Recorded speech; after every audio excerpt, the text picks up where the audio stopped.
Eu tinha acabado de completar 17 anos, quando ouvi a frase que nunca mais saiu da minha cabeça. Isso é um segredo entre nós e Deus, Carmelita. Até hoje, quase 6 décadas depois, o som daquela voz ainda me arrepia a espinha. Era o pastor Antônio, o homem mais respeitado da minha cidade. E eu, só uma menina de saia comprida e joelhos ralados de tanto rezar no chão frio da igreja. Naquele instante, senti que o mundo inteiro parava. A sala era pequena, cheirava a madeira encerada, e a Bíblia aberta em cima da mesa parecia me encarar, como se me acusasse de algo que eu nem tinha feito. Eu queria correr, mas minhas pernas pesavam como pedra. Ele sorria sereno, dizendo que guardar aquele segredo era uma prova da minha fé. E eu acreditei. Você já engoliu um grito tão fundo que pareceu morrer por dentro? Pois foi assim que começou o silêncio que carreguei por toda a vida. Alguns segredos são como pedras no peito, pesados e frios, carregados por uma vida inteira, até que a coragem os transforme em palavras. Outras histórias, como a que vamos contar, nascem para serem partilhadas, para ecoar e transformar. E assim como esta narrativa precisa de uma voz para ser ouvida, nós contamos com a sua presença para que ela chegue mais longe. Antes de mergulharmos no silêncio sufocante daquela igreja em Arco Verde, pedimos que você se inscreva em nosso canal. Assim, você não perderá nenhuma das jornadas humanas que desvendamos aqui. A sua inscrição é o que nos permite continuar dando voz a quem por tanto tempo se calou. Agora, respire fundo. O ar está pesado. O murmúrio das rezas cessou e uma mulher idosa acaba de se levantar. O ar na igreja matriz de Nossa Senhora do Livramento, em Arco Verde, era um caldo grosso de incenso, suor e fé fervorosa. O ventilador de teto, lento e asmático, apenas remexia o calor do meio-dia de domingo, colando as roupas nos corpos dos fiéis. O pastor Antônio, um homem de ombros largos e uma voz que parecia esculpida em granito, estava no auge de seu sermão. Falava sobre a verdade, sobre como ela liberta a alma e purifica o coração. Seus olhos varriam a congregação, detendo-se por um instante em cada rosto que o olhava com veneração. Eram ovelhas, e ele, o pastor que as guiava com mão firme. Foi nesse exato momento, quando a palavra verdade ainda pairava no ar como um anjo suspenso, que um som dissonante quebrou a liturgia, o rangido seco de um banco de madeira. Todos os olhares se viraram. De pé, no meio da nave, estava Carmelita Barbosa, uma senhora de 79 anos, pequena e encurvada pelo tempo, com a pele feito um mapa de rugas sulcado pelo sol do sertão. Suas mãos, nodosas pela artrite, agarravam a frente do vestido de chita florido, como se buscassem uma âncora em meio a uma tempestade. O cabelo, um novelo de fios brancos e finos, estava preso num coque frouxo, e seus olhos, geralmente dóceis e aquosos, queimavam com uma intensidade que ninguém ali jamais vira. O pastor Antônio parou, a boca entreaberta. Um murmúrio percorreu a igreja. O que deu em Dona Carmelita? Cochichou uma mulher para a outra. O marido de Carmelita, Osvaldo, sentado ao seu lado, puxou-lhe a manga do vestido, o rosto uma máscara de vergonha e confusão. Carmelita, sente-se. O que está fazendo? Ela não o ouviu. Seus olhos estavam fixos no homem sobre o púlpito. O homem que, por mais de 60 anos, fora um Deus em sua vida e, ao mesmo tempo, o diabo que lhe assombrava os sonhos. Pastor, a voz dela saiu trêmula, um fio de som quase inaudível, mas que cortou o silêncio como uma navalha. O Senhor fala em verdade. Ela fez uma pausa, engolindo em seco, sentindo o coração bater descompassado contra as costelas frágeis. Gostaria de falar sobre a minha. O pastor Antônio forçou um sorriso paternal, uma máscara que ele vestia com maestria. Minha irmã Carmelita. A casa de Deus está sempre aberta para os testemunhos, mas talvez depois do culto seja um momento mais apropriado. Não, ela o interrompeu. E desta vez a voz saiu mais firme, carregada por 6 décadas de silêncio forçado. Tem que ser agora, na frente de todos, na frente da minha neta. Ela lançou um olhar rápido para Luzia, a neta de 17 anos, que a olhava com uma mistura de pânico e assombro. A verdade do Senhor não pode mais esconder a minha mentira. O sorriso do pastor desapareceu. Seus olhos se estreitaram, a benevolência evaporando para dar lugar a um brilho frio e calculista. O ar na igreja ficou ainda mais rarefeito, pesado por uma tensão que era mais antiga do que a maioria das pessoas ali presentes. A congregação prendeu a respiração. Aquele não era um testemunho. Era um desafio, e a pedra que Carmelita carregava no peito desde a adolescência estava finalmente prestes a rolar. Para entender a mulher de pé na igreja, era preciso voltar no tempo, para a menina que ela fora. Arco Verde, no início da década de 1960, era um lugar onde a vida era ditada pelo sol e pela poeira. O sertão de Pernambuco não oferecia tréguas. A terra era rachada, o céu quase sempre de um azul impiedoso, e a esperança era uma planta rara, que precisava ser regada com muita fé. Carmelita, aos 17 anos, era uma moça de beleza singela e contida. Tinha os cabelos negros e espessos, que a mãe insistia em prender em 2 tranças grossas que lhe caíam sobre os ombros. Seus olhos, grandes e castanhos, possuíam uma qualidade de espanto permanente, como se o mundo fosse um espetáculo constante e, por vezes, assustador. Era magra, quase franzina, mas possuía a resistência silenciosa das mulheres do sertão, acostumadas a carregar baldes d'água, a ralar mandioca e a remendar a vida com os fios que tivessem à mão. Sua família era pobre, mas digna. O pai, Inácio, era vaqueiro, um homem de poucas palavras e mãos calejadas, cujo rosto parecia ter sido esculpido pelo vento seco da caatinga. A mãe, Zefinha, era lavadeira. Passava os dias debruçada sobre o tanque, as mãos sempre enrugadas pela água e pelo sabão, e as noites rezando terços e pedindo a Deus por chuva e saúde. Tinham mais 4 filhos, todos mais novos que Carmelita, e a casa era pequena, de taipa, com chão de terra batida e um cheiro constante de feijão cozinhando no fogão a lenha. A vida de Carmelita se resumia a ajudar a mãe, cuidar dos irmãos e ir à igreja. A fé era o pilar central daquela existência. Não era uma questão de escolha, mas uma condição de sobrevivência. Deus era a resposta para a seca, para a doença, para o medo. E o intermediário entre eles e Deus era o pastor Antônio. Ele chegara à cidade há poucos anos, mas sua influência já era imensa. Era um homem diferente dos padres mais velhos e distantes. Pastor Antônio era jovem, carismático, com um sorriso largo e uma energia que parecia contagiosa. Sua voz, quando pregava, era capaz de fazer o mais cético dos homens chorar, e a mais aflita das mulheres sentir um sopro de paz. Ele não se limitava ao púlpito. Visitava as casas, sentava-se nas cozinhas humildes, tomava café ralo e ouvia as lamúrias de seu rebanho.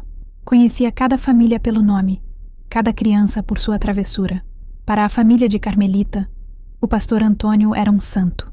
Foi ele quem arranjou um remédio caro quando o irmão mais novo dela adoeceu. Foi ele quem conseguiu uma cesta básica quando a seca apertou e o trabalho do pai rareou. Zefinha o idolatrava.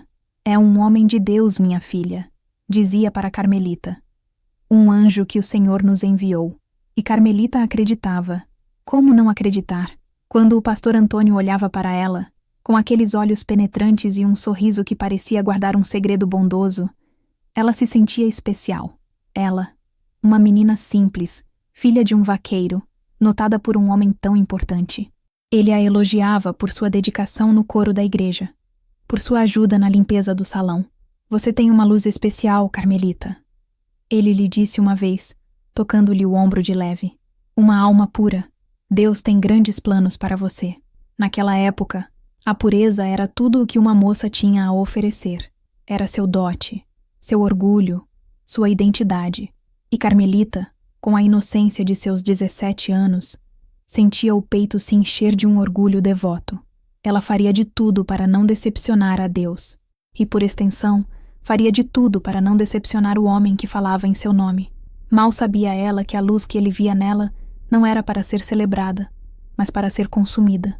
A influência do pastor Antônio não era apenas espiritual. Era prática, tangível. Ele se tornara o centro gravitacional da pequena comunidade. Se alguém precisava de um emprego, falava com o pastor. Se 2 vizinhos brigavam, era ele quem mediava a paz. Se uma moça estava para casar, a bênção dele era mais importante que a do próprio pai. Sua palavra era lei. não porque fosse imposta pela força, mas porque era oferecida com a suavidade da persuasão divina.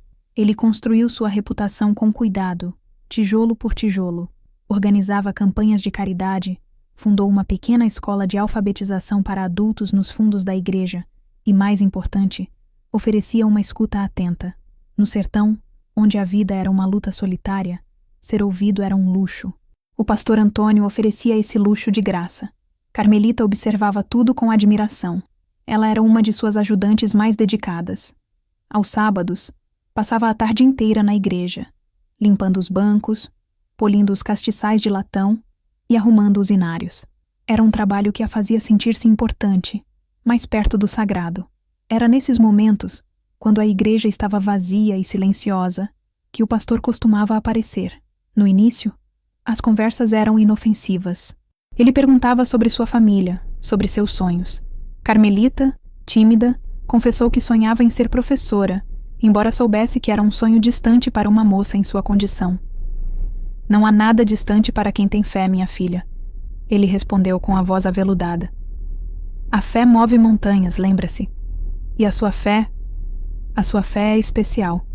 Ele começou a lhe dar pequenas atenções. Um livro de poesias que ele disse ter pensado nela ao ler. Um elogio à sua voz no coro, dizendo que parecia um anjo cantando. Um dia, ele lhe trouxe um pedaço de bolo de uma festa que fora na cidade vizinha. Guarde só para você, disse ele, piscando um olho. É nosso segredinho. A palavra segredo a fez corar de prazer. Ter um segredo com o pastor Antônio era como ter uma concha do mar no meio do sertão. Algo raro e precioso. Ela não via maldade naquilo. Via apenas a bondade de um homem santo que a distinguia das outras moças. As interações, no entanto, começaram a mudar de forma sutil, quase imperceptível. O toque no ombro demorava 1 segundo a mais. O olhar se fixava em seu rosto por tempo demais. Uma vez, enquanto ela arrumava flores no altar, ele se aproximou por trás e ajeitou uma mecha de cabelo que havia escapado de sua trança. Seus dedos roçaram sua nuca, e Carmelita sentiu um arrepio estranho, uma mistura de desconforto e confusão. Você é uma flor, Carmelita. A mais bela no jardim do Senhor, ele sussurrou perto de seu ouvido. Ela se encolheu, sem saber como reagir. Deveria agradecer? Deveria se afastar? A autoridade dele era tão avassaladora que paralisava qualquer instinto de autodefesa. Ele era o pastor, o homem de Deus. Seus atos, por mais estranhos que parecessem, deveriam ter uma explicação divina que sua mente de menina simples não alcançava. Seus pais, especialmente sua mãe, incentivavam essa proximidade. Que bênção, minha filha, terá a atenção do pastor, dizia Zefinha, os olhos brilhando. Seja sempre obediente e prestativa. Agrade a ele, e você estará agradando a Deus. Obediência. A palavra era martelada em sua cabeça desde que nascera. Obedecer ao pai, à mãe, aos mais velhos, à igreja. Desobedecer era pecado. Era um caminho para a perdição. E Carmelita, mais do que tudo, tinha medo do pecado. Esse medo era a fechadura. O pastor Antônio já tinha a chave em mãos. Ele só estava esperando o momento certo para girá-la na porta da inocência dela e trancá-la por dentro. Era uma tarde de sábado, quente e silenciosa. O sol batia nos vitrais coloridos da igreja, projetando manchas de luz trêmulas no chão de ladrilho. Carmelita terminava de limpar o gabinete pastoral, um pequeno cômodo nos fundos da sacristia.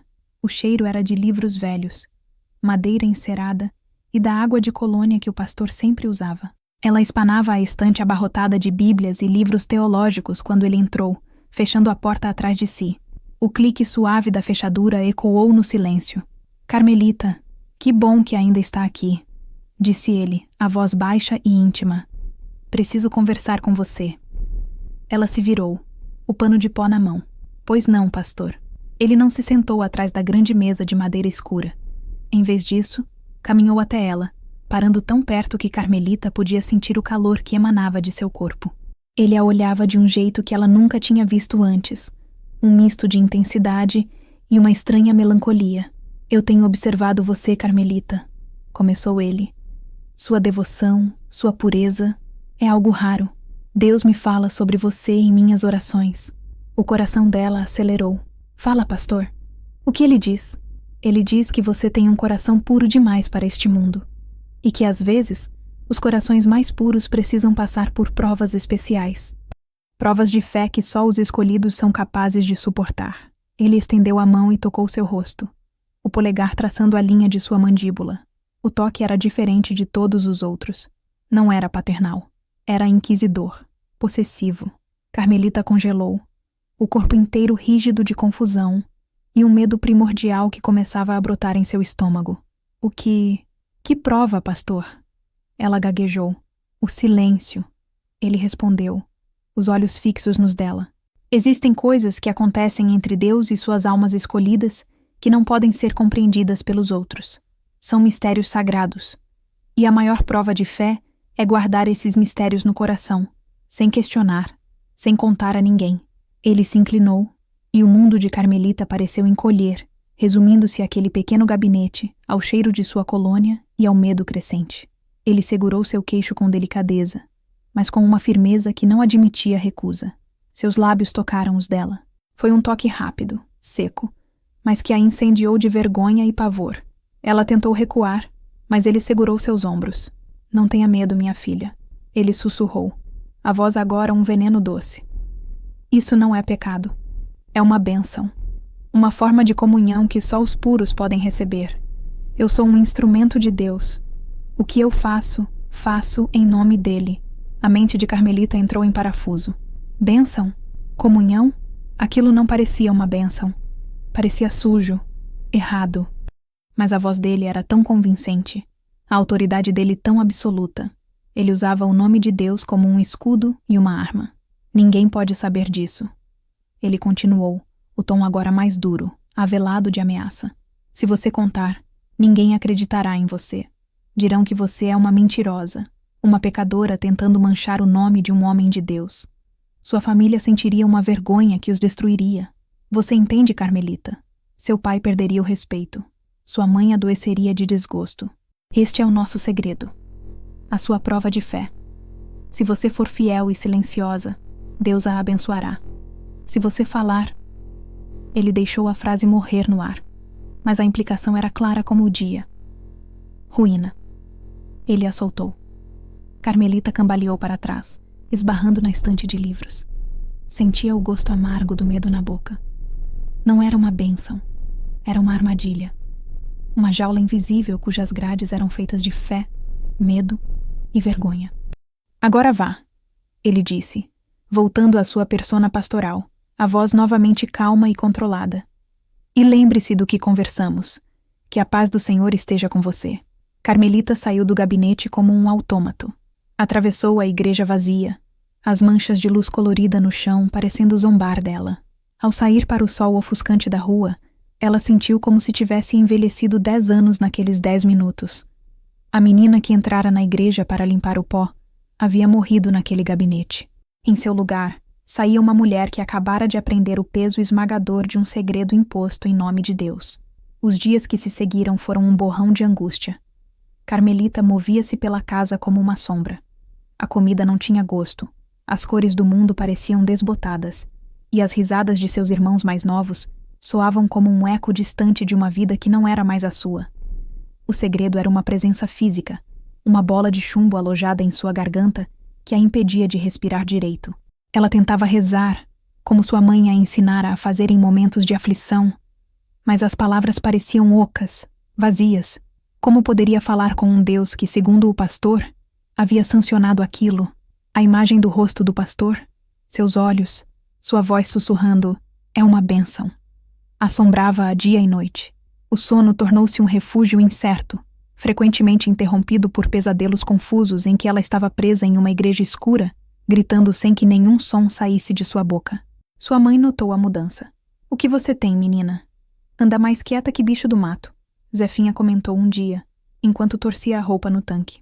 Carmelita apenas balançou a cabeça. Não é nada, mainha. Só um cansaço. Como poderia explicar? Como colocar em palavras o que havia acontecido? A ameaça do pastor ecoava em sua mente. Ninguém acreditará em você. E ela sabia que era verdade. Contar à sua mãe, que via o pastor como um santo, seria como dizer que o sol nascera no oeste. Seria uma blasfêmia, uma loucura. Zefinha não acreditaria. Pior, ficaria furiosa com ela por ter pensamentos tão impuros sobre um homem de Deus. A vergonha seria dela, Carmelita. A culpa recairia sobre seus ombros. Ela começou a evitar a igreja. Dizia que estava com dor de cabeça, com cólica, qualquer desculpa para não ter que encarar o pastor Antônio. Mas aos domingos, era impossível escapar. Sua mãe a arrastava, dizendo que o diabo estava tentando afastá-la do caminho do Senhor. Sentada no banco de madeira, ela mantinha os olhos baixos, fixos no inário, sentindo o olhar do pastor queimar sobre ela. Ele pregava com a mesma paixão, a mesma convicção. Para todos os outros, ele era a voz da retidão. Para Carmelita, sua voz era o som do metal de uma jaula se fechando. A hipocrisia da situação era sufocante. Ali estava ele, falando de pureza e pecado, enquanto ela carregava o fardo sujo do segredo deles. A comunidade também percebeu sua retração. As amigas do coro da igreja perguntavam por que ela não ia mais aos ensaios. Você está doente, Carmelita? Aconteceu alguma coisa? Ela dava respostas vagas, encolhendo-se sob a preocupação alheia, que parecia mais uma forma de escrutínio. Cada pergunta era uma faca cutucando a ferida.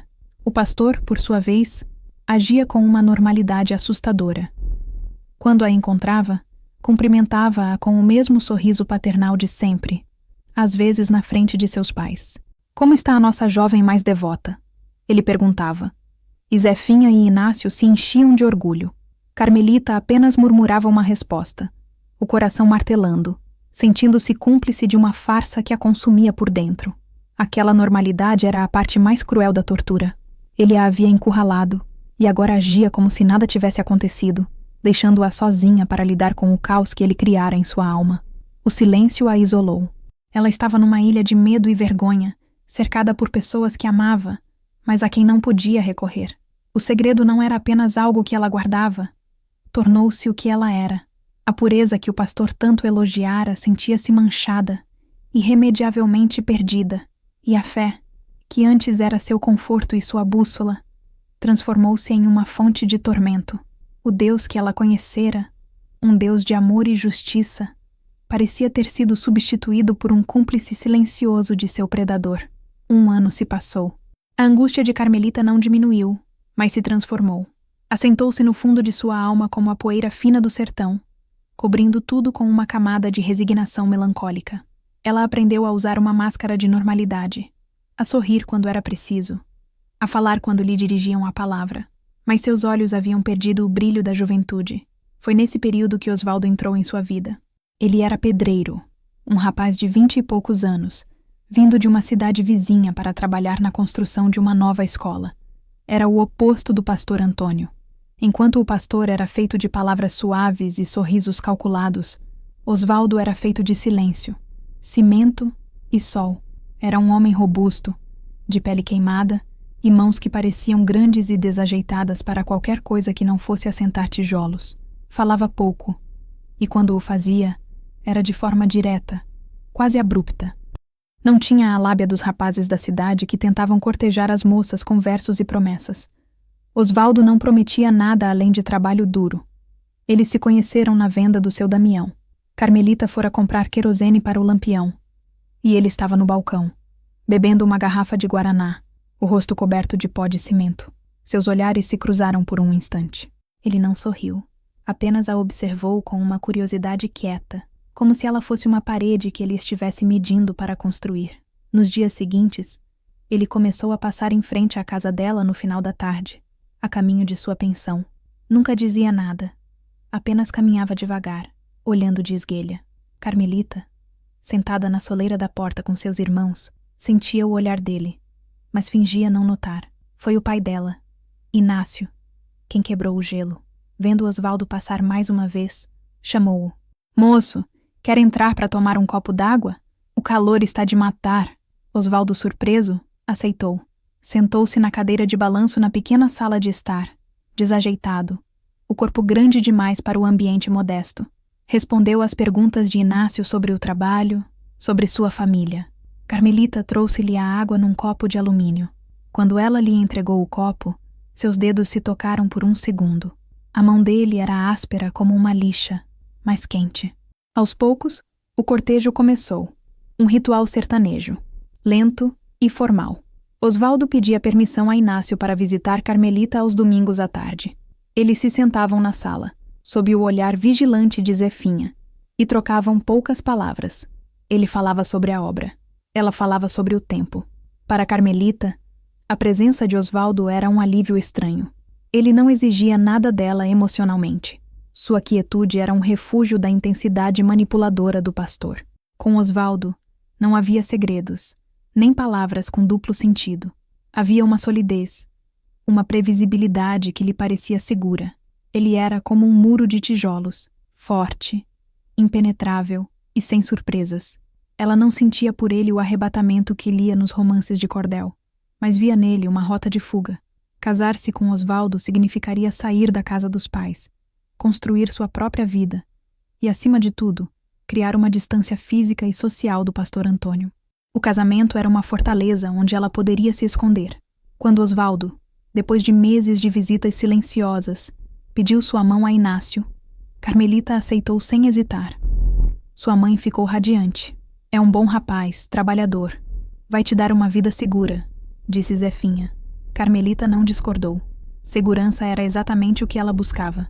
Ela não amava Osvaldo, não no sentido que as moças sonhavam, mas via nele a promessa de uma paz que há muito não sentia.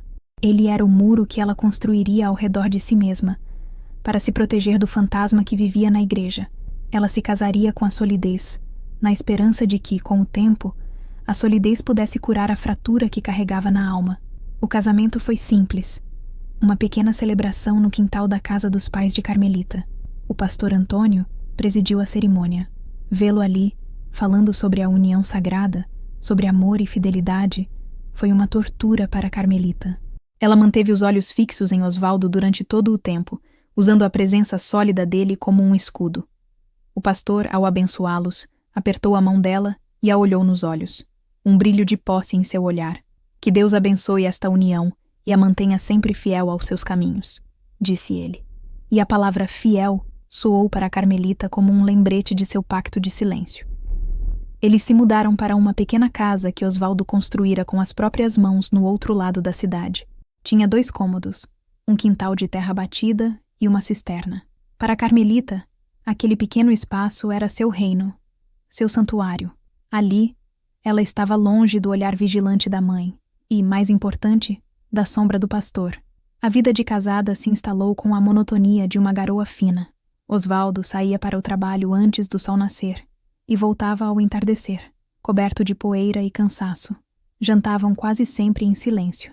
Ele comia com a pressa de quem repõe as energias, e ela, com a mente a vagar. Depois do jantar, ele sentava na área, fumando seu cigarro de palha, olhando o nada, e ela lavava a louça, o som da água na bacia preenchendo o silêncio da casa. Osvaldo não era um homem cruel. Era apenas um homem forjado pela dureza da vida, que aprendera desde cedo que sentimentos eram um luxo que não podia se permitir. Demonstrações de afeto não faziam parte de seu repertório. Ele provia a casa, garantia que não faltasse comida na mesa e consertava o telhado quando havia goteira. Na sua concepção, isso era amor. Para Carmelita, que ansiava por uma conexão que a salvasse de sua solidão interna, o casamento se tornou apenas uma outra forma de isolamento. O muro que ela esperava que Osvaldo fosse ao seu redor tornou-se também um muro entre os dois. O segredo que ela carregava era uma barreira intransponível. Como poderia se entregar a um homem se uma parte dela estava trancada, apodrecendo no escuro? A intimidade entre eles era um dever a ser cumprido. Um ato mecânico que Carmelita suportava com o corpo tenso e a mente distante. Ela fechava os olhos e se transportava para longe, para qualquer lugar que não fosse aquele quarto. Cada toque, por mais que viesse de Osvaldo, trazia o eco indesejado do toque do pastor. A vergonha e o medo daquele dia no gabinete haviam envenenado sua capacidade de sentir prazer ou afeto. Com o tempo, vieram os filhos. Primeiro um menino, depois uma menina. Carmelita se agarrou à maternidade como um náufrago a uma tábua de salvação. O amor que sentia pelos filhos era avassalador, puro, a única emoção genuína que parecia ter restado dentro dela. Eles eram seu propósito, a razão para se levantar a cada manhã. Ela se dedicou a eles com uma ferocidade silenciosa, projetando neles todos os sonhos e esperanças que haviam morrido dentro de si. Mas mesmo na alegria da maternidade, a sombra do passado a alcançava.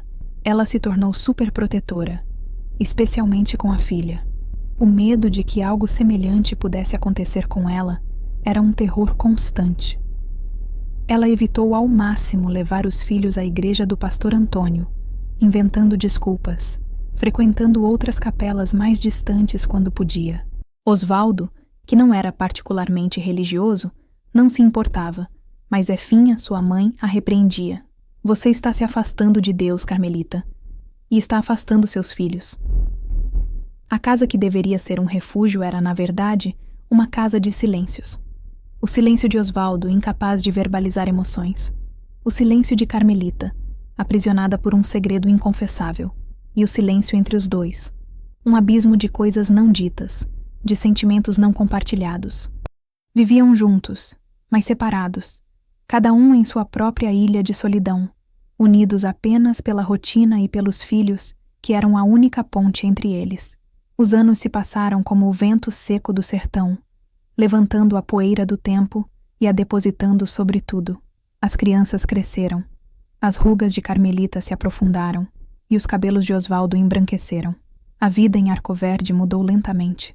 A cidade ganhou mais ruas calçadas, energia elétrica se tornou comum e as notícias do mundo chegavam mais rápido através do rádio e depois da televisão. Mas algumas coisas permaneceram imutáveis. O calor, a fé do povo e a influência do pastor Antônio. Ele envelhecera, mas sua autoridade só aumentara.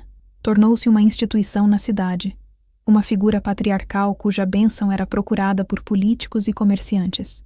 Sua igreja cresceu, o modesto salão dando lugar a um templo maior, com ar-condicionado e um sistema de som moderno.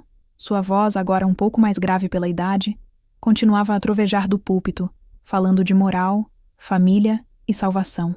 Carmelita assistiu a essa ascensão de longe, como quem observa uma tempestade se formando no horizonte. Ela se tornara uma mestra na arte da dissimulação. Para o mundo exterior, era Dona Carmelita, uma esposa respeitável, uma mãe dedicada, uma avó amorosa. Ninguém suspeitava da escuridão que ela mantinha trancada a 7 chaves. Houve momentos, ao longo das décadas, em que o segredo ameaçou transbordar. Uma vez, nos anos 80, sua filha adolescente chegou em casa chorando, porque um rapaz a havia tratado com desrespeito. A fúria protetora que Carmelita sentiu foi tão intensa que as palavras sobre o pastor quase escaparam de sua boca. Ela quis gritar, alertar a filha sobre a maldade que se esconde sob sorrisos gentis. Mas a mordaça do medo, já tão entranhada em sua alma, a calou. Em vez disso, ela apenas abraçou a filha e disse: "Tenha cuidado com os homens, minha filha. Muito cuidado." Outra vez, já a avó, ouviu 2 mulheres na feira cochichando sobre uma jovem que havia se perdido e saído da cidade grávida e desonrada. Uma delas comentou: "Também vivia metida na igreja, de conversinha com o pastor." Procurou o que achou. Aquele comentário casual foi como um soco no estômago de Carmelita. Ela sentiu o sangue gelar. Será que outras haviam passado pelo mesmo? Será que ela não estava sozinha em seu inferno silencioso? A vontade de se aproximar, de perguntar, de confessar, foi imensa. Mas o hábito de se encolher, de se esconder, era mais forte. Ela apressou o passo e foi embora, o coração martelando com as possibilidades não exploradas. O relacionamento com Osvaldo se acomodou em uma parceria funcional. Eles se entendiam sem palavras. Ele sabia quando ela estava triste pela maneira como mexia o café na xícara. Ela sabia quando ele estava preocupado pela forma como ele limpava as ferramentas à noite. Havia um afeto construído pela convivência, pelo tempo, como o musgo que cresce sobre uma pedra. Mas a paixão, a intimidade emocional, nunca floresceu. O espaço entre eles, criado pelo segredo dela, havia se solidificado. Seus pais envelheceram e se foram. No leito de morte de sua mãe, Zefinha segurou sua mão e disse: "Seja sempre uma mulher temente a Deus, minha filha." Carmelita apenas assentiu. As lágrimas que corriam por seu rosto não eram apenas de luto pela mãe, mas também pelo peso de nunca ter podido lhe contar a verdade, de ter vivido a vida de mentiras que a mãe, sem saber, a incentivara a manter. Assim, as décadas se acumularam como poeira sobre um móvel antigo. Uma camada fina a cada ano, até que o brilho original da madeira se perdesse completamente. Carmelita viveu sua vida através de um véu, presente de corpo, mas ausente de alma. O segredo a definira, moldara suas escolhas, seus relacionamentos, sua fé. Ela era uma prisioneira em uma cela sem grades, e o pastor Antônio, envelhecendo em seu trono de santidade, ainda segurava a chave. E então, em meio à poeira assentada de sua vida, surgiu Luzia, a neta, filha de seu primogênito. Luzia era como um sopro de ar fresco em um dia abafado. Tinha os cabelos cacheados e rebeldes, os olhos brilhantes de curiosidade e uma risada que parecia capaz de espantar qualquer tristeza. Desde pequena, desenvolveu uma ligação especial com a avó.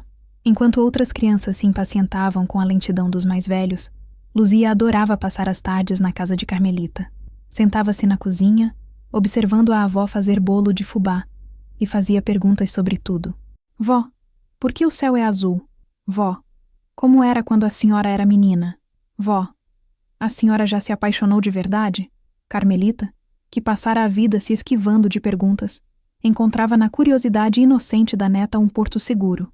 Com Luzia, ela podia falar do passado, das brincadeiras de infância, das dificuldades da seca, omitindo, é claro, a parte sombria.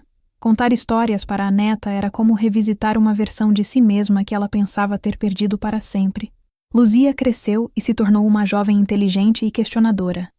Pertencia a uma geração diferente, uma que tinha acesso à internet, que falava sobre feminismo, que questionava as estruturas de poder. Era estudiosa, sonhava em fazer faculdade, em sair de Arco Verde, em conhecer o mundo. Ao mesmo tempo, como muitos jovens, buscava um senso de pertencimento, um propósito maior. Carmelita via na neta um reflexo do que ela poderia ter sido se não tivesse sido silenciada. A inteligência, a coragem, a vontade de falar. Ela admirava Luzia com um amor que beirava a veneração e o medo. Tinha um medo terrível de que o mundo, de alguma forma, apagasse aquela luz, como havia apagado a sua. Aos 17 anos, a mesma idade que Carmelita tinha quando seu mundo desabou, Luzia começou a passar por uma crise existencial. Sentia-se deslocada entre seus sonhos de futuro e a realidade de Arco Verde. Foi nesse período de busca que uma amiga a convidou para um evento de jovens na igreja do pastor Antônio. A igreja, sob a liderança dele, havia se modernizado para atrair a juventude. Tinha uma banda com guitarra e bateria, grupos de discussão e projetos sociais que envolviam os jovens. O pastor Antônio, agora um ancião de cabelos brancos e fala mansa, era visto como um avô sábio, um guia espiritual que entendia os anseios da nova geração. Luzia voltou do primeiro encontro maravilhada. Vó, o senhora não imagina como é lá. A música é linda, as pessoas são super acolhedoras. E o pastor Antônio, ele é incrível. Ele fala de um jeito que a gente entende, sabe? Sobre propósito, sobre fazer a diferença no mundo. Ele realmente escuta a gente. Cada palavra de elogio da neta era uma punhalada no coração de Carmelita. O sangue fugiu de seu rosto. O mesmo homem, a mesma tática, a escuta atenta, a atenção especial, a promessa de um propósito divino. A história estava se preparando para se repetir. O ciclo se fechando de uma maneira macabra. Fique longe daquele homem, minha neta, Carmelita disse, a voz mais áspera do que pretendia. Luzia a olhou, surpresa. Por que, vó? Todo mundo adora ele. O senhor é um líder comunitário respeitado. Por que a senhora não gosta dele? Carmelita abriu a boca para responder, mas as palavras não vieram. O medo, o velho e paralisante medo, a sufocou. Como poderia contar? Como destruir a imagem de um ídolo da neta com uma história tão horrível de mais de 60 anos atrás? Luzia a acharia louca? Vingativa? Ou pior, acreditaria nela e seu mundo de jovem idealista desmoronaria? Ele não é o que parece. Foi tudo o que conseguiu dizer. Mas para Luzia, aquilo soou como o preconceito de uma idosa, uma implicância sem fundamento. Ela sorriu com condescendência carinhosa. Ah, avó, a senhora está sendo ranzinza. Dê uma chance. O senhor faz um trabalho social maravilhoso. Naquela noite, Carmelita não dormiu.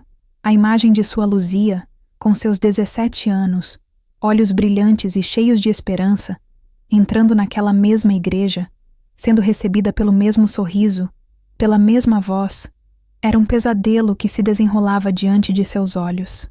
A poeira das décadas foi varrida por um vendaval de pânico. O silêncio que a protegera por tanto tempo agora se revelava como a maior das ameaças. Manter-se calada não era mais uma opção.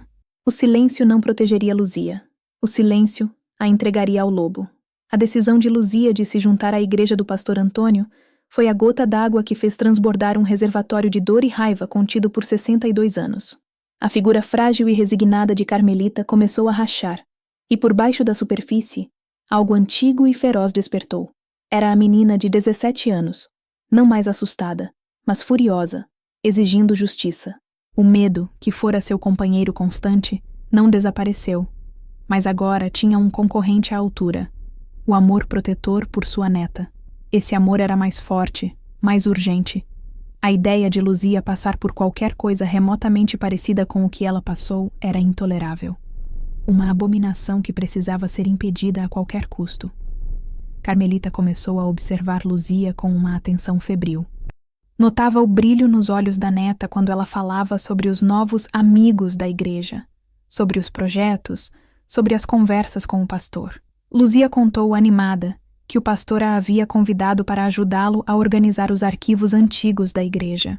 Ele disse que eu tenho um senso de organização incrível e que sou muito madura para a minha idade, vó. Ele quer que eu o ajude no gabinete dele nas tardes de sábado. A palavra gabinete caiu como uma pedra no estômago de Carmelita. A mesma sala, as mesmas tardes de sábado. O cenário do seu pesadelo estava sendo montado novamente, com sua neta como protagonista. O pânico deu lugar a uma clareza gelada. Ela precisava agir. Sua primeira tentativa foi falar com o filho, pai de Luzia. Sentou-se com ele na cozinha, as mãos tremendo em volta de uma xícara de café. Meu filho, eu não quero Luzia naquela igreja. Não confio naquele homem. O filho, um homem prático e trabalhador como Osvaldo, franziu a testa. Mas por que, mãe? A menina está feliz, fez novos amigos. Está mais responsável. Qual o problema? É só porque é da igreja do pastor Antônio?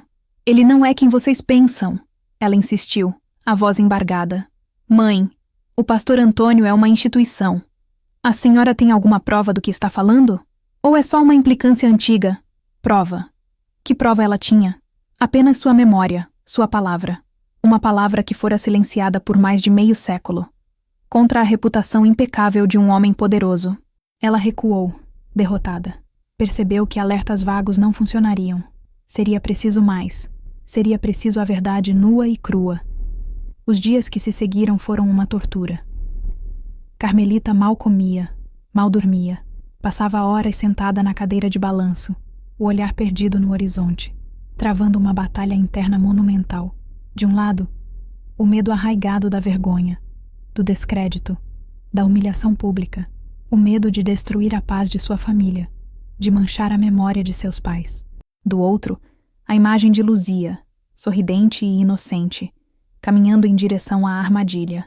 Ela começou a ter flashbacks vívidos, o cheiro de livros velhos no gabinete, o clique da porta se fechando, o toque em seu rosto, a voz sussurrada. As lembranças, que ela havia se esforçado tanto para enterrar, voltavam com uma nitidez dolorosa.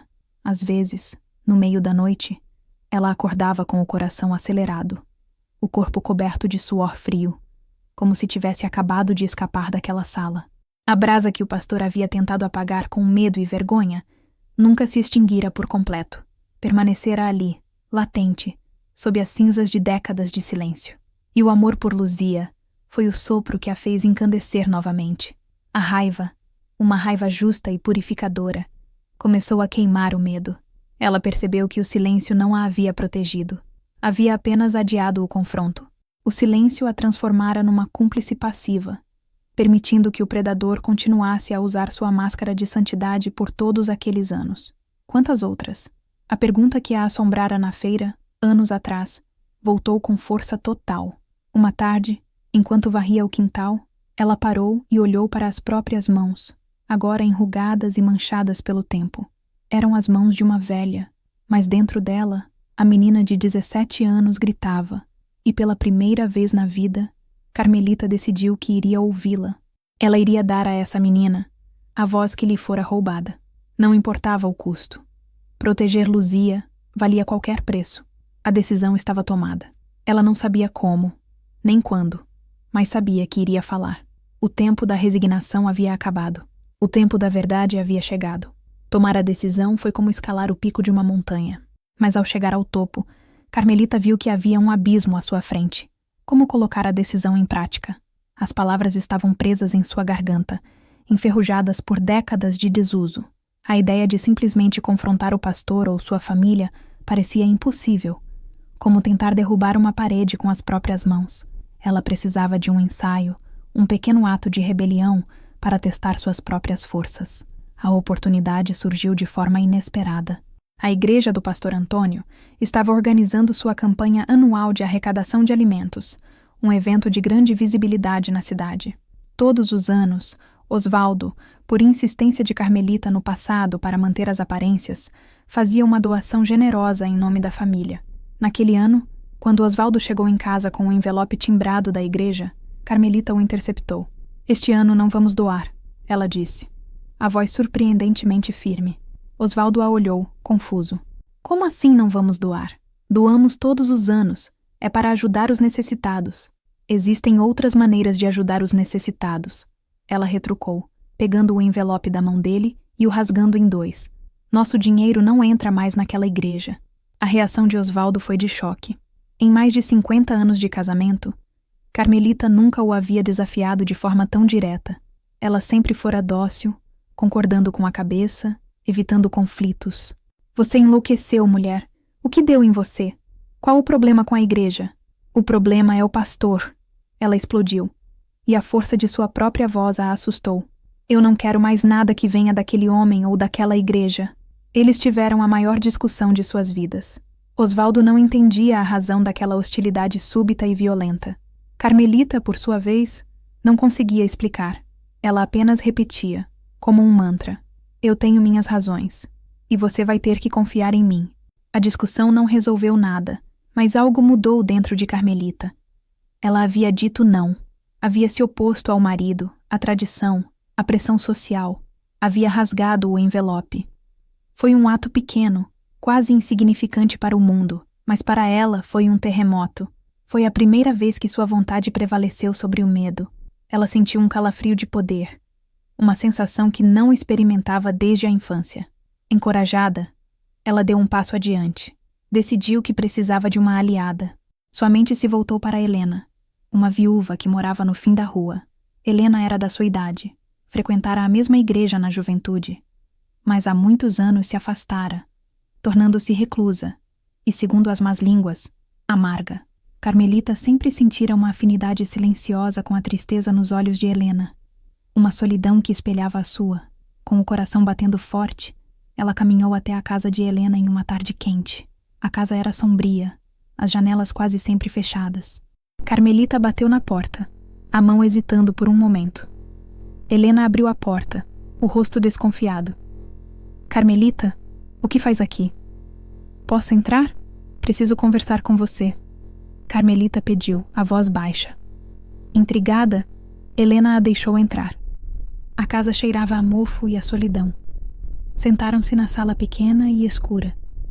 Por um longo tempo, Carmelita não conseguiu falar. As palavras se recusavam a sair. Helena esperou, pacientemente, sem pressioná-la. Finalmente, Carmelita ergueu os olhos, cheios de lágrimas. "Helena, você se afastou da igreja do pastor Antônio há muitos anos." "Por quê?" A pergunta pairou no ar. Helena desviou o olhar, o corpo enrijecendo. "Assuntos velhos, Carmelita. Coisas que é melhor deixar enterradas." "Eu não posso mais deixar enterrado." Carmelita sussurrou, a voz rompendo. "Minha neta, ela está indo para lá. E eu preciso saber." "Aconteceu alguma coisa com você? Naquela época?" Helena a encarou por um longo momento. Nos olhos dela, Carmelita viu o reflexo de sua própria dor, de seu próprio segredo. Lentamente, Como se estivesse abrindo um túmulo antigo, Helena começou a falar. Sua história não era idêntica à de Carmelita, mas era da mesma natureza. Uma conversa no gabinete. Elogios à sua fé especial. Um toque que durou tempo demais. Uma prova de fé que a fez se sentir suja e culpada. Ela, diferente de Carmelita, havia se afastado imediatamente da igreja, mas o medo e a vergonha a haviam silenciado para sempre.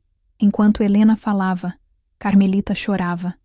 Eram lágrimas de dor, mas também de um alívio imenso. Ela não estava louca. Ela não estava sozinha. Pela primeira vez em 62 anos, alguém a entendia. Alguém compartilhava de seu fardo. Quando Helena terminou, um silêncio profundo se instalou entre as duas. Não era um silêncio de constrangimento, mas de comunhão. Duas vidas, duas trajetórias marcadas pela mesma sombra. Ele me disse que meu silêncio era prova de fé. Carmelita disse, finalmente contando sua própria história em voz alta pela primeira vez. Ele me disse que a tentação tinha partido de mim, que minha saia era curta demais. Helena respondeu, a voz cheia de uma raiva antiga. Naquela sala escura, na companhia uma da outra, as duas mulheres idosas começaram a transformar sua vergonha em força. A coragem de Carmelita, ainda um broto frágil, encontrou na confissão de Helena o solo fértil para fincar raízes e crescer. A conversa com Helena foi um divisor de águas. Carmelita voltou para casa sentindo-se mais leve, como se parte da pedra que carregava no peito tivesse se esfarelado. A solidão de seu segredo havia sido quebrada. Agora, eram duas. Nos dias seguintes, as duas se encontraram secretamente. Sentavam-se na penumbra da sala de Helena, bebendo café e tecendo juntas a teia de suas memórias. Cada detalhe compartilhado validava a experiência da outra. A maneira como o pastor usava as escrituras para justificar seus atos. O jeito como ele isolava as moças, elogiando-as para depois manipulá-las. A ameaça velada de ruína social e espiritual, caso ousassem falar. Ele sempre escolhia as mais quietas, as mais devotas, observou Helena, a voz rouca, aquelas cujas famílias mais o idolatravam. Ele sabia que seriam as mais fáceis de calar. Ele usou o nome de Deus contra nós, disse Carmelita, a raiva queimando em sua garganta. Ele transformou nossa fé em uma arma para nos controlar. Ao reconstruírem o passado, elas começaram a ver o padrão, a tática. Não foram incidentes isolados, frutos de uma fraqueza momentânea do pastor, como elas próprias talvez tivessem tentado se convencer ao longo dos anos. Era um método, um abuso de poder sistemático, protegido pela aura de santidade que ele construíra ao seu redor. Essa percepção foi libertadora e aterrorizante. Libertadora porque as absolvia da culpa que carregaram por tanto tempo. A culpa não era delas. Nunca fora. Aterrorizante porque revelava a profundidade da maldade do homem que Arcoverde inteira venerava. A preocupação com Luzia tornou-se o foco principal de suas conversas. Ele está fazendo a mesma coisa com ela, disse Carmelita desesperada, elogiando, dizendo que ela é especial, convidando-a para ficar a sós com ele no gabinete. Você precisa tirá-la de lá. Helena insistiu. Mas como? Se você contar a ela, pode ser que ela não acredite. Pode ser que ela se volte contra você. Elas passaram horas debatendo estratégias. Falar com o filho de Carmelita de novo? Improvável que funcionasse sem provas concretas.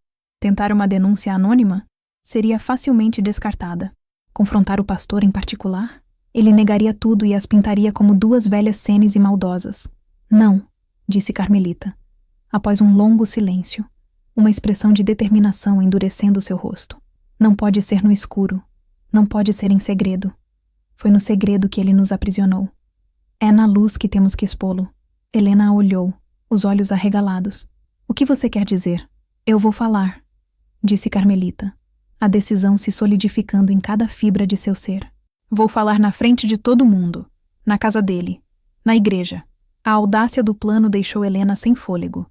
Carmelita, isso é loucura. Ele vai te destruir. A cidade inteira vai se virar contra você. Talvez. Carmelita concordou, a voz calma. Mas talvez não. Talvez se uma de nós falar, outras se lembrem. Outras que também foram caladas. Talvez não sejamos apenas nós duas, Helena. A ideia era aterrorizante. Mas também possuía uma lógica inegável. O poder do pastor vinha de sua imagem pública. Atacá-lo publicamente era a única maneira de abalar as fundações de seu pedestal. Eu não sei se tenho essa coragem, Carmelita, Helena sussurrou, o corpo tremendo. Eu também não sabia, Carmelita respondeu, pegando a mão da amiga. A mão de Helena era fria e trêmula. Mas eu não vou deixar que ele faça com a minha neta o que fez conosco. Eu não vou. E eu não vou fazer isso sozinha. Você não precisa falar. Só preciso que esteja lá. Preciso saber que tenho pelo menos uma pessoa naquela igreja que conhece a verdade. Helena olhou para o rosto determinado de Carmelita. Viu ali não apenas a avó protetora, mas a jovem que ela mesma fora. A jovem que nunca tivera a chance de lutar. Lentamente, ela apertou a mão de Carmelita e assentiu. Eu estarei lá. O plano estava traçado. Era um plano desesperado, com poucas chances de sucesso e um risco enorme de humilhação. Mas era o único que tinham. Carmelita iria à igreja no domingo seguinte, e pela primeira vez em sua vida, ela não iria para rezar em silêncio. Ela iria para quebrar o silêncio com um trovão. O sábado que antecedeu o confronto foi o dia mais longo da vida de Carmelita. Uma quietude tensa se instalou na pequena casa.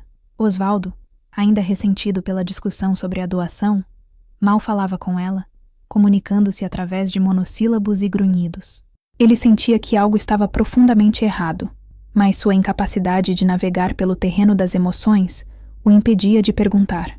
Ele apenas observava a esposa se mover pela casa com uma concentração estranha, como um soldado polindo suas armas antes da batalha. Luzia apareceu para o almoço radiante. Falava sem parar sobre o retiro de jovens que a igreja estava planejando.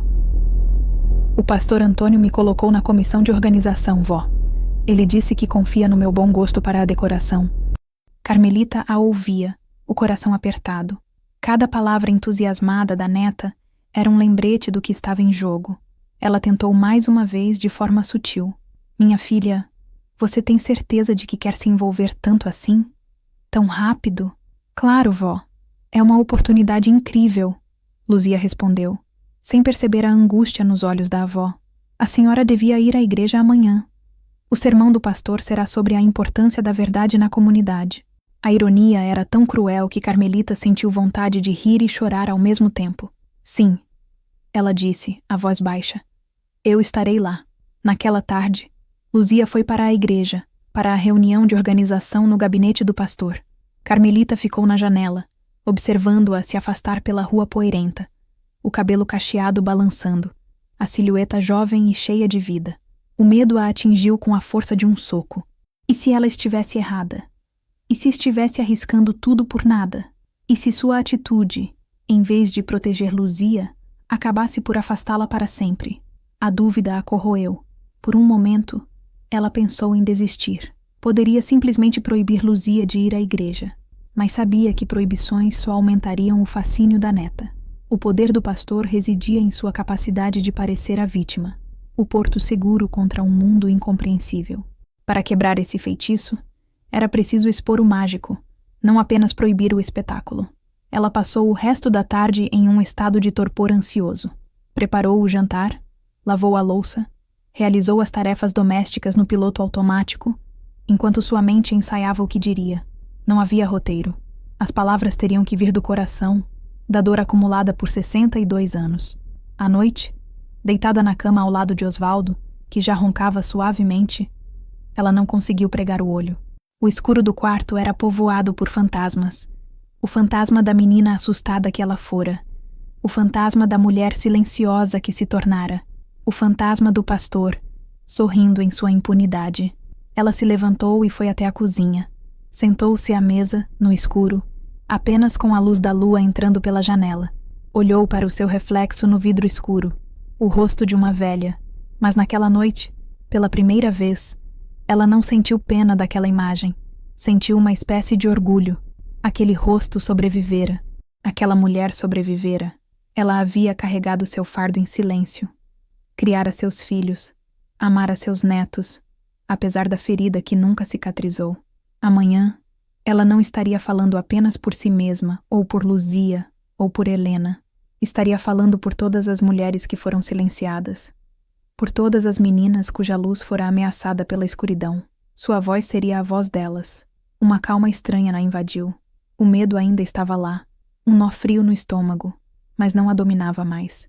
Acima do medo, havia um senso de propósito, uma certeza de que estava fazendo a coisa certa, a única coisa a ser feita. Ela não sabia qual seria o resultado, mas sabia que, depois de amanhã, independentemente do que acontecesse, ela finalmente estaria livre. O silêncio era a prisão. A palavra, por mais dolorosa que fosse, era a chave. Carmelita Barbosa, aos 79 anos, estava pronta para abrir sua jaula. O sol nasceu no domingo como em qualquer outro dia, um disco laranja incandescente no céu pálido do sertão. Mas para Carmelita, tudo parecia diferente. O ar estava mais nítido, os sons mais claros.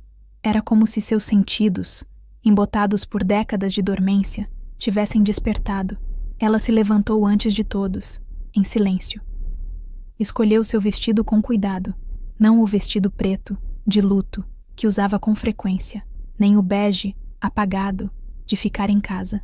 Escolheu um vestido de chita com pequenas flores azuis e amarelas, um vestido que guardava para ocasiões especiais.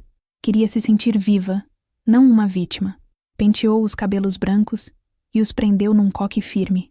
Olhou-se no espelho rachado do guarda-roupa. A mulher que a encarava de volta tinha os olhos determinados. Quando Osvaldo acordou, encontrou-a na cozinha, passando café. Ele a observou intrigado. Havia uma solenidade em seus gestos que o deixava desconfortável. Você está... diferente, ele disse, a voz rouca de sono. Hoje é um dia diferente, Osvaldo. Ela respondeu sem olhá-lo. Luzia chegou pouco depois, já vestida para a igreja, a Bíblia na mão. Estava animada. Bom dia, vó! Bom dia, vô! Prontos para ouvir a palavra de Deus? Carmelita serviu o café em silêncio. Entregou uma xícara para a neta e segurou sua mão por um instante. A pele de Luzia era macia e quente. Luzia, ela disse, a voz séria. Não importa o que aconteça hoje, não importa o que você ouça. Saiba que eu te amo mais do que tudo nesta vida, e tudo o que eu faço é por você. Luzia franziu a testa, confusa com o tom dramático da avó. Eu também te amo, vó. Mas por que está falando assim? Parece uma despedida. Talvez seja. Carmelita murmurou, mais para si mesma do que para a neta. Uma despedida da mulher que eu fui até hoje. O caminho até a igreja foi tenso. Osvaldo dirigia a velha picape, o rosto fechado, as mãos firmes no volante. Luzia tentava puxar conversa, mas as respostas monossilábicas dos avós a fizeram desistir. Carmelita olhava pela janela, as ruas de Arco Verde passando como um filme. Via as casas, as pessoas, as árvores retorcidas pela seca, e sentia como se estivesse vendo tudo pela última vez, ou talvez pela primeira vez, com os olhos verdadeiramente abertos. Ao chegarem, o pátio da igreja já estava cheio, os cumprimentos, os sorrisos, as conversas animadas. Carmelita se sentia como uma atriz prestes a entrar em cena para uma peça que não havia ensaiado. Viu Helena perto da entrada, pequena e encolhida, parecendo um pássaro assustado. Seus olhares se cruzaram por cima das cabeças das pessoas. Helena fez um breve aceno de cabeça, quase imperceptível. Foi o suficiente. Carmelita não estava sozinha. Entraram e se sentaram no lugar de sempre, no meio da nave. O som do órgão enchia o ambiente. As pessoas se acomodavam em seus bancos, abanando-se com folhetos para espantar o calor. Carmelita sentia um frio na espinha, apesar do ar abafado. Suas mãos estavam geladas, e ela as esfregava no colo, sobre o tecido florido do vestido. O pastor Antônio subiu ao púlpito, majestoso em seu terno escuro. Sorriu para a congregação, um sorriso que abrangia a todos e a ninguém. Meus amados irmãos e irmãs, sua voz ressoou pelo sistema de som. Sejam bem-vindos à casa do Pai. Carmelita fechou os olhos por um instante. Lembrou-se da menina de 17 anos que via naquele homem a personificação da bondade. Sentiu uma onda de tristeza por aquela menina, por sua inocência roubada. O culto começou. Os hinos, as orações, as leituras. Carmelita participava de tudo no automático, a mente focada em um único ponto. O coração batia em seu peito como um tambor de guerra. Tum-tum, tum-tum. Cada batida era uma contagem regressiva. Então, o pastor iniciou seu sermão. O tema: a verdade. A verdade, meus irmãos, é a luz que expulsa as trevas. A verdade nos liberta das correntes da mentira e do engano. Uma comunidade construída sobre a verdade é uma comunidade forte, abençoada por Deus. Carmelita sentiu o sangue subir ao rosto. A hipocrisia era tão descarada, tão ofensiva, que a náusea a invadiu. Foi naquele momento que a última partícula de medo se dissolveu, substituída por uma fúria fria e determinada. Ela olhou para Luzia ao seu lado. A neta ouvia o sermão com atenção, os olhos brilhando de admiração pelo pastor. Depois, olhou para Osvaldo, que bocejava discretamente, entediado. Olhou para os rostos ao seu redor, rostos de pessoas que ela conhecia a vida inteira. E então, olhou para o homem no púlpito, o arquiteto de seu sofrimento, o ladrão de sua juventude. Ela respirou fundo, sentindo o ar queimar seus pulmões. Era agora ou nunca. Com as pernas tremendo, mas a coluna ereta, Carmelita Barbosa se pôs de pé. O rangido do banco foi o primeiro som de sua libertação. O momento em que Carmelita se levantou foi como se um filme tivesse sido pausado. O fluxo do sermão do pastor Antônio foi interrompido. Os olhares da congregação, antes fixos no púlpito, convergiram para a pequena figura idosa no meio da igreja. O que era aquilo? Uma emergência médica? Um mal-estar súbito? O pastor, interrompido no meio de uma frase sobre a pureza, piscou, momentaneamente desorientado. Ele viu Carmelita de pé, o rosto pálido, mas os olhos em chamas, e uma centelha de alarme brilhou em seu olhar, antes de ser rapidamente encoberta por uma máscara de preocupação pastoral. Irmã Carmelita, está tudo bem? A senhora precisa de ajuda? Perguntou ele, a voz projetada para soar calma e solícita, mas com um subtexto de aviso para que ela se sentasse. Osvaldo, ao seu lado, estava lívido de vergonha. Carmelita, pelo amor de Deus, senta. O que você está fazendo? Ele sibilou, puxando-a pelo braço. Mas ela se manteve firme, o corpo magro enraizado no chão como uma velha árvore do sertão. Pastor, ela começou, a voz um fio trêmulo que mal carregava o peso de suas intenções. O microfone no púlpito captou o som, amplificando-o para cada canto da igreja. O Senhor fala em verdade. O ar ficou rarefeito. Aquilo não era um mal-estar. Gostaria de falar sobre a minha. A voz dela ganhou um pouco mais de força. O medo ainda estava lá, um zumbido em seus ouvidos, mas a determinação era mais alta. O sorriso do pastor se tornou forçado. Minha irmã Carmelita, a casa de Deus está sempre aberta para os testemunhos. Mas talvez depois do culto seja um momento mais apropriado.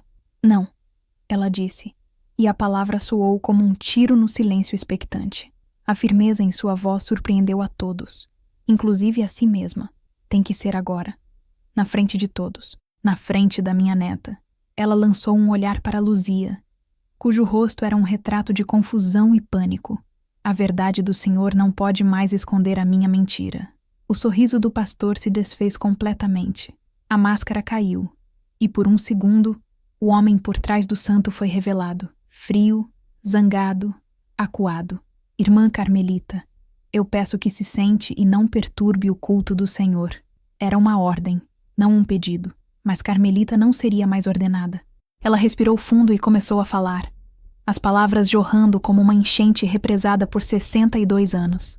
Eu tinha 17 anos, ela disse, a voz ecoando pelo templo silencioso.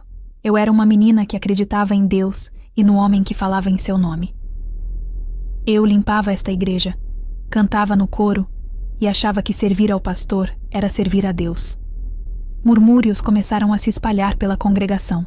Luzia olhava para a avó como se não a reconhecesse. Osvaldo cobriu o rosto com as mãos. Este homem, continuou Carmelita, apontando um dedo trêmulo para o púlpito, me chamou em seu gabinete numa tarde de sábado. Ele me disse que eu era especial, que Deus tinha uma prova de fé para mim. Uma prova de silêncio. A voz dela embargou. As lágrimas que ela segurara por uma vida inteira começando a brotar. Ele me tocou. Ele me disse que era uma bênção. E depois ele me ameaçou. Disse que se eu contasse, ninguém acreditaria em mim, que eu destruiria minha família, que a vergonha me mataria. E eu, uma menina de 17 anos, acreditei. Um suspiro coletivo percorreu a igreja. Choque. Incredulidade. O pastor Antônio estava pálido como cera. Isso é uma blasfêmia. Uma mentira diabólica. Ele trovejou do púlpito, tentando retomar o controle. Esta mulher está senil. Está sendo usada pelo inimigo para semear a discórdia. Mas Carmelita não parou. A verdade, uma vez solta, não podia ser recapturada. Eu me calei. Eu me calei por 62 anos. Eu me casei, tive filhos, netos, e carreguei essa sujeira dentro de mim, todos os dias. Este homem continuou a ser um santo aos olhos de todos, enquanto eu me sentia uma pecadora. O silêncio dele me condenou, e o meu silêncio o protegeu. Ela se virou para a congregação, os olhos suplicantes. Eu sei que é difícil de acreditar. Eu também não queria acreditar, mas eu estou falando hoje porque a minha neta, que tem 17 anos, a mesma idade que eu tinha, está sendo elogiada por este homem. Está sendo chamada de especial. Está sendo convidada para o gabinete dele nas tardes de sábado. O olhar de todos se voltou para Luzia, que agora chorava silenciosamente, o rosto coberto pelas mãos. A conexão era inegável. O padrão, terrível. Eu não pude salvar a mim mesma naquela época. Carmelita concluiu, a voz agora exausta, mas clara. Mas eu não vou ficar sentada em silêncio enquanto a história se repete com ela. A minha prova de fé não é mais o silêncio.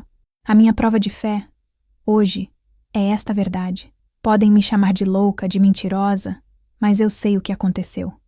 E Deus também sabe. Ela terminou de falar. O fardo de uma vida inteira havia sido depositado no chão daquela igreja. O silêncio que se seguiu foi absoluto, mais pesado e mais profundo do que qualquer sermão.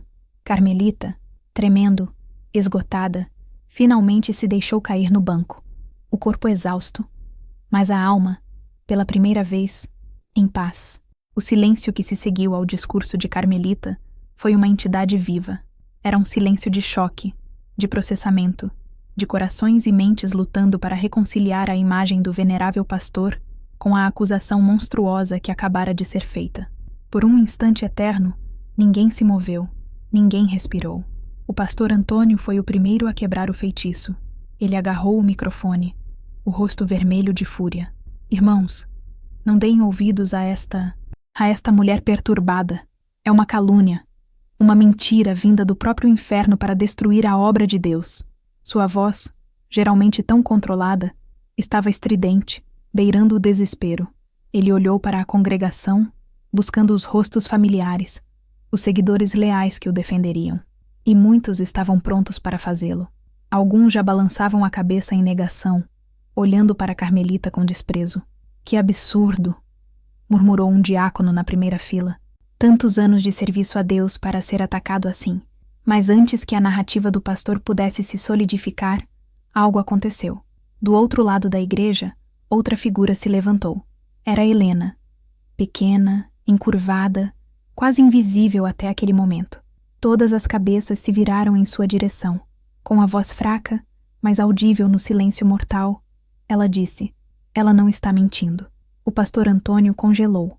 Se o discurso de Carmelita foi um raio, a confirmação de Helena foi o trovão que se seguiu, abalando as fundações da igreja. Ele me disse que a culpa era minha. Helena continuou, a voz ganhando força com cada palavra, como se o ato de falar estivesse lhe devolvendo a vida. Que minha saia era curta demais. Eu tinha 18 anos. Eu também me calei. Um murmúrio alto varreu a congregação. 2. Não era mais a palavra de uma velha senil contra um homem santo. Eram 2. E então, como uma represa que se rompe em vários pontos ao mesmo tempo, uma terceira mulher se levantou. Era mais jovem, na casa dos 50 anos. As lágrimas escorriam por seu rosto enquanto ela falava. Ele fez o mesmo com a minha irmã mais velha. Ela foi embora de Arco Verde e nunca mais voltou. Minha mãe sempre disse que ela tinha se perdido. Agora eu entendo. O caos se instalou. A congregação se dividiu em um instante. De um lado, os defensores ferrenhos do pastor, gritando que aquilo era um complô, uma conspiração. Do outro, aqueles cujas dúvidas antigas e suspeitas sussurradas de repente encontravam um nome e um rosto. Discussões acaloradas eclodiram entre os bancos. Luzia, que estivera paralisada, finalmente se moveu. Ela se levantou e, ignorando os olhares de todos, caminhou até a avó. Ela se ajoelhou no chão em frente à Carmelita. Pegou suas mãos enrugadas e as beijou. o rosto molhado de lágrimas. Me perdoa, vó, ela soluçou. Me perdoa por não ter te ouvido. Naquele momento, a admiração cega pelo pastor foi substituída por uma compreensão devastadora e um amor profundo pela coragem de sua avó. Osvaldo, que passara todo o tempo com a cabeça entre as mãos, ergueu o rosto. Ele olhou para a esposa, para a neta ajoelhada a seus pés, para as outras mulheres que agora se levantavam ou choravam em seus lugares. A confusão em seu rosto deu lugar a uma expressão sombria de entendimento. Ele não compreendia os detalhes, a profundidade da dor de Carmelita, mas compreendia a injustiça. Lentamente, ele se levantou e colocou a mão no ombro de Carmelita. Um gesto simples, mas que, vindo dele, significava um mundo. Era um gesto de proteção, de aliança. No meio do tumulto, o pastor Antônio percebeu que havia perdido o controle. Sua autoridade, construída ao longo de uma vida inteira, estava se desfazendo em minutos. Ele bateu no púlpito com o punho. Silêncio! Silêncio em nome de Deus! Ele gritou. Mas ninguém o ouvia mais. A voz dele, que por tanto tempo fora a única a ser ouvida, estava agora afogada pelo eco das vozes que ele mesmo havia silenciado. O sermão havia terminado. O sermão de Carmelita. E suas palavras continuavam a reverberar, quebrando mais do que o silêncio. Estavam quebrando correntes. Sair da igreja foi como atravessar um campo de batalha. De um lado, olhares de acusação e ódio, vindos dos fiéis que se recusavam a acreditar. Do outro, olhares de compaixão, de tristeza e de algumas mulheres mais velhas, de um reconhecimento aterrorizado. Carmelita caminhou de cabeça erguida, amparada por Osvaldo de um lado e Luzia do outro. Helena se juntou a eles, e os quatro saíram juntos. Uma pequena ilha de solidariedade em meio ao mar de caos. Ninguém disse uma palavra no caminho de volta para casa. O ar dentro da picape estava denso com emoções não verbalizadas. Ao chegarem, a casa, que por tanto tempo fora um lugar de silêncios pesados, tornou-se um refúgio. Carmelita sentou-se em sua cadeira de balanço, o corpo finalmente cedendo à exaustão. Luzia fez um chá e sentou-se aos pés da avó, a cabeça apoiada em seu colo, como fazia quando era criança. Osvaldo ficou de pé perto da porta, olhando para fora, como se estivesse montando guarda. Depois de um longo tempo, ele se virou para Carmelita. Seus olhos, geralmente tão opacos e distantes, estavam úmidos. "Por que você nunca me contou?" Ele perguntou, a voz rouca. Não havia acusação em sua pergunta, apenas uma dor profunda. Carmelita olhou para o marido, o homem com quem dividira a vida por mais de 50 anos, mas de quem sempre se sentira distante. "Eu não conseguia", ela sussurrou. "O medo, a vergonha, e eu não queria que você fizesse uma besteira. Eu tinha medo do que você faria com ele." Osvaldo assentiu lentamente, compreendendo. A violência era a linguagem que ele conhecia, e ela, sabiamente, o protegera de si mesmo. Ele se aproximou e, pela primeira vez em décadas, sentou-se no chão ao lado dela, do outro lado de Luzia. Ele não tocou em Carmelita, mas sua proximidade era um abraço. Naquele momento, o muro entre eles, construído por um segredo que não era dela, finalmente começou a ruir. Nos dias que se seguiram, Arco Verde se tornou uma cidade dividida. A história se espalhou como fogo em pasto seco. O telefone de Carmelita não parava de tocar. Eram ligações de apoio e ligações de ódio. Pessoas a paravam na rua, algumas para abraçá-la, outras para insultá-la. A igreja do pastor Antônio se partiu. Muitos membros, especialmente os mais antigos e os mais jovens, influenciados por Luzia e seus amigos, abandonaram a congregação. Outros se uniram em torno do pastor, defendendo-o ferozmente, pintando Carmelita e as outras mulheres como instrumentos do diabo. O pastor se entrincheirou, negando tudo, ameaçando processar por calúnia, mas o dano à sua reputação era irreparável.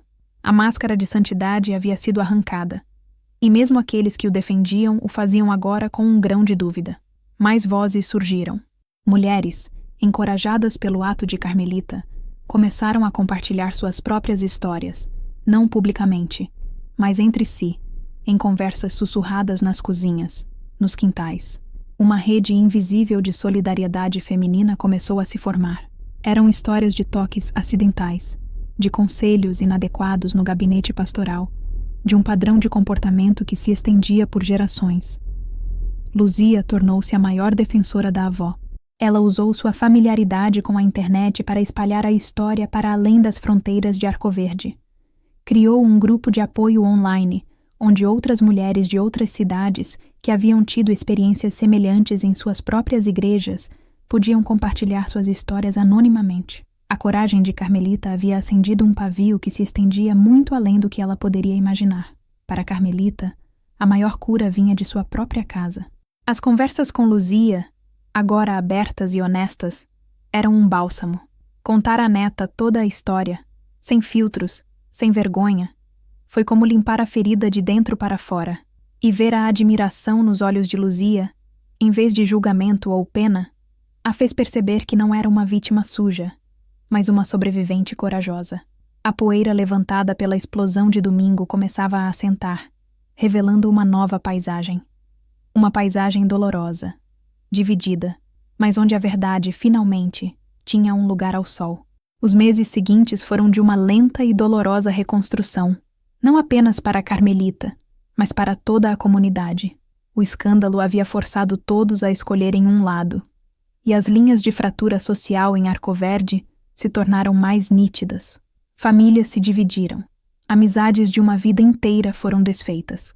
O pastor Antônio, vendo seu rebanho diminuir e sua influência evaporar, acabou por deixar a cidade. Ele não admitiu culpa. Partiu como um mártir, alegando ser vítima de uma perseguição injusta. Alguns de seus seguidores mais fiéis foram com ele. A grande igreja, antes o centro da vida comunitária, ficou semi-vazia, um monumento silencioso a uma fé abalada. Carmelita, aos poucos, começou a habitar sua nova identidade. Deixou de ser a Dona Carmelita, esposa do pedreiro Osvaldo, para se tornar Carmelita Barbosa, a mulher que teve a coragem de falar. No início, o rótulo a incomodava. A exposição era desconfortável, mas com o tempo, ela passou a aceitá-lo. Não com orgulho, mas com um senso de dever cumprido. Sua relação com Osvaldo se transformou de maneira profunda. O silêncio entre eles, antes um abismo, tornou-se um espaço de conforto e entendimento. Ele começou a falar mais, a perguntar sobre o dia dela, a compartilhar pequenas coisas sobre seu trabalho. Uma noite, enquanto estavam sentados na área, ele se virou para ela e disse: "Eu passei a vida inteira construindo casas de tijolo, e você era a casa mais forte de todas, e eu nunca soube." Foi a declaração de amor mais bonita que Carmelita já ouvira. Luzia decidiu adiar por 1 ano seus planos de ir para a faculdade. "Meu lugar é aqui agora, vó", ela disse. "Temos muito trabalho a fazer." Juntas, elas e Helena, junto com outras mulheres que se aproximaram, formaram um grupo de apoio. Elas se reuniam semanalmente na casa de Carmelita, um espaço que antes era de silêncio e agora era de partilha. Bebiam café, comiam bolo de fubá e falavam. Falavam sobre seus medos, suas dores, suas esperanças. Para muitas daquelas mulheres, era a primeira vez em suas vidas que tinham um espaço seguro para serem ouvidas sem julgamento. Não era um grupo formal, com regras e estatutos. Era um círculo de cura. Elas não falavam apenas sobre o abuso, mas sobre tudo: casamento, filhos, solidão, sonhos perdidos e sonhos redescobertos. Carmelita, que passara a vida se sentindo isolada, descobriu o poder da irmandade.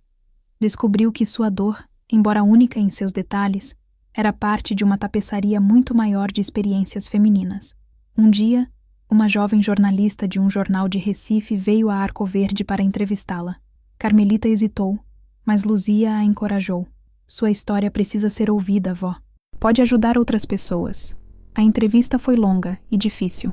Carmelita reviveu a dor, mas desta vez o fez com controle, como dona de sua própria narrativa.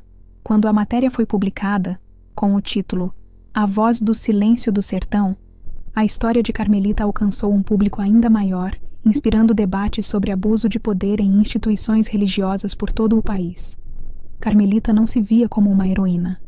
Via-se apenas como uma avó que fizera o que precisava ser feito para proteger sua neta. Mas ao fazê-lo, ela havia se libertado, e sem querer, libertado muitas outras com ela. A paisagem de Arcoverde havia mudado, e a paisagem de sua própria alma também. As rachaduras ainda estavam lá, mas agora, através delas, a luz podia finalmente entrar. Passaram-se alguns anos. A vida em Arcoverde encontrou um novo equilíbrio. A igreja que fora do pastor Antônio agora era liderada por um casal de pastores jovens, com uma abordagem mais aberta e comunitária. A ferida na cidade ainda existia, mas começava a cicatrizar. Carmelita, agora com mais de 80 anos, encontrou uma paz que nunca imaginara ser possível. A ansiedade constante que a acompanhara por toda a vida havia se dissipado, substituída por uma serenidade calma. Seu caminhar era mais lento, o corpo mais frágil, mas sua presença parecia mais forte, mais inteira. A mudança mais visível estava em seu quintal. O espaço de terra batida, antes árido e sem vida, foi transformado. Com a ajuda de Luzia e Osvaldo, Carmelita começou a cultivar um jardim. Plantaram flores de todas as cores, 11 horas, acácias, jasmins.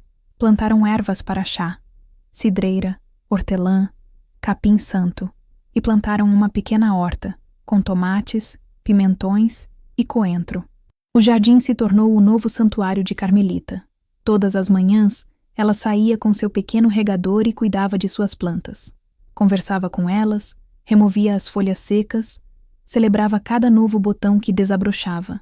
Para ela, o ato de cultivar era um ato de cura. Era a prova de que, mesmo do solo mais seco e rachado, a vida e a beleza podiam florescer, se cuidadas com paciência e amor. O grupo de mulheres continuava a se encontrar, agora no jardim de Carmelita, quando o tempo permitia. Sentavam-se em cadeiras de plástico sob a sombra de uma pequena mangueira que Osvaldo plantara, e a conversa fluía, entremeada pelo zumbido das abelhas e o perfume das flores. Elas se tornaram uma família, unidas não pela dor do passado, mas pela força que descobriram juntas. Luzia finalmente foi para a faculdade, em Recife. Estudava serviço social. Seu objetivo era trabalhar com mulheres em situação de vulnerabilidade. Ela ligava para a avó todos os dias, e suas conversas eram a maior alegria de Carmelita. Elas não falavam mais do passado sombrio, mas do futuro. Falavam sobre os estudos de Luzia, sobre os novos botões no jardim de Carmelita, sobre a vida que continuava, teimosa e bela. Osvaldo, já aposentado, passava os dias com Carmelita. Construiu um banco de madeira para eles se sentarem juntos no jardim. Muitas vezes, ficavam ali em silêncio, apenas observando o pôr do sol pintar o céu de laranja e roxo.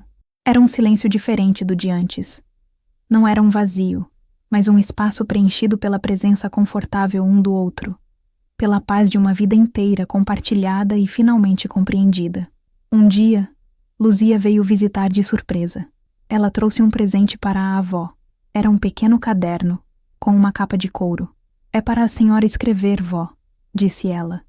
"Escrever sua história, com as suas palavras." Carmelita pegou o caderno, as mãos trêmulas. A ideia a assustou. "Mas eu não sei escrever direito, minha filha. Mal terminei o primário." "Não importa", Luzia insistiu. "Apenas escreva como a senhora fala. Sua voz é importante. As pessoas precisam ouvir." Naquela noite, depois que todos foram dormir, Carmelita sentou-se na cozinha com o caderno e uma caneta. A primeira página estava em branco, intimidante. Ela não sabia por onde começar. Então, fechou os olhos e se lembrou da menina de 17 anos, assustada e sozinha no gabinete do pastor. E as palavras começaram a vir. "Meu nome é Carmelita Barbosa", ela escreveu. A caligrafia irregular, mas firme. "Tenho 79 anos. E até hoje carrego a lembrança do dia em que o pastor da minha igreja me chamou num canto e me pediu para guardar um segredo." Ela não estava mais apenas contando sua história. Estava a reivindicando. Estava transformando sua dor em legado. E a cada palavra que escrevia, uma pequena flor de esperança desabrochava em seu jardim interior. Hoje, com quase 80 anos, Carmelita Barbosa caminha pelas ruas de Arcoverde com uma dignidade serena. A mulher, encurvada pelo peso de um segredo, deu lugar a uma matriarca cuja força reside não em negar suas cicatrizes, mas em exibi-las como prova de sua sobrevivência. Seu passo é lento, amparado por uma bengala que Osvaldo lixou e envernizou para ela, mas sua cabeça está sempre erguida. Algumas pessoas ainda atravessam a rua para não cruzar com ela. Outras ainda sussurram quando ela passa, as palavras mentirosa ou desequilibrada, flutuando como veneno no ar quente. Carmelita as ouve, mas não as escuta. Aprendeu a diferenciar o ruído da opinião alheia da música de sua própria verdade. Mas para muitos, para a maioria, ela é um símbolo. As mulheres a cumprimentam com um aceno de cabeça respeitoso.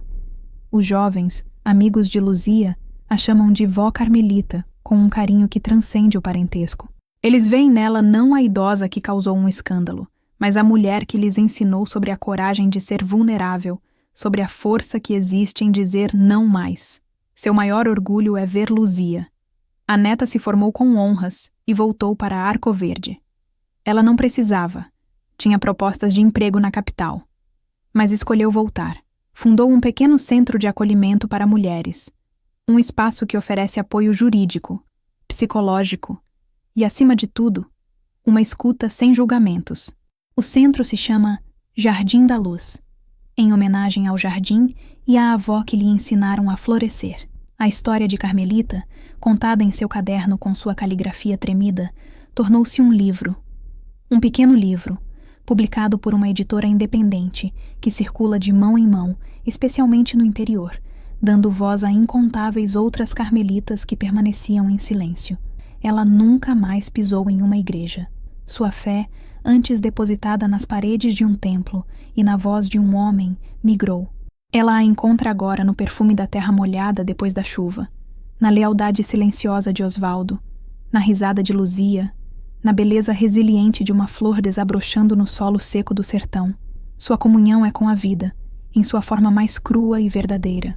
Às vezes, ao entardecer, sentada em seu banco de madeira, ao lado de Osvaldo, observando as cores do céu, ela pensa na longa jornada, pensa na menina assustada, na mulher silenciada e na anciã que finalmente encontrou sua voz.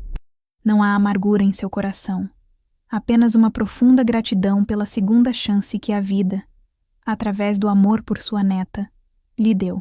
Se aprendeu algo nessa vida, é que segredo imposto por quem tem poder não é fé, é prisão, e que nunca é tarde demais para encontrar a chave, mesmo que ela esteja enferrujada pelo tempo e pelas lágrimas. Carmelita Barbosa escolheu a liberdade, e ao fazê-lo, mostrou a todos ao seu redor que a verdade, por mais dolorosa que seja, é o único solo onde a dignidade pode, verdadeiramente, florescer.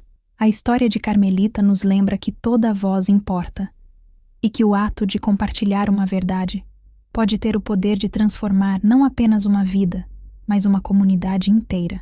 A jornada dela, do silêncio à palavra, é um testemunho da força que reside em cada um de nós. Se a coragem dela tocou você, se a sua história o fez refletir, ajude-nos a continuar trazendo narrativas como esta à luz. Cada história que contamos é uma semente. Inscreva-se em nosso canal, deixe seu like para que esta semente chegue a mais pessoas e comente o que você sentiu ao ouvir a voz de Carmelita. Sua participação rega nosso jardim e nos dá força para que mais nenhuma história de coragem se perca no silêncio. Obrigado por ouvir. Contagem de palavras: 20.311.